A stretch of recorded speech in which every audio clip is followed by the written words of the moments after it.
ఇప్పుడు యూత్ ఒక 100 మంది ఉన్నారు అనుకుందాం. 20 ఇయర్స్ క్రితం యూత్ ఒక 100 మంది ఉన్నారు. దాంట్లో ఎఫ్ఐఆర్ ఒక 10% అవుతుండే.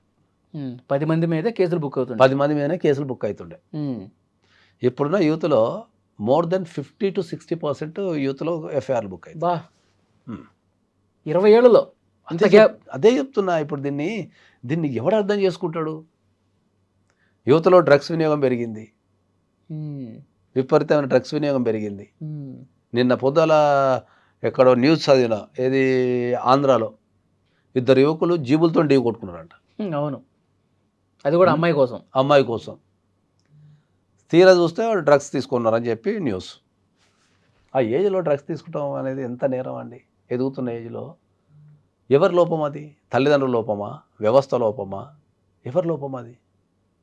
ఒక మంచిగా చదువుకోవాల్సిన ఏజ్లో నువ్వు జీపులు తీసుకొని గుద్దుకుండా అనేది కాన్సెప్ట్ ఎక్కడిది?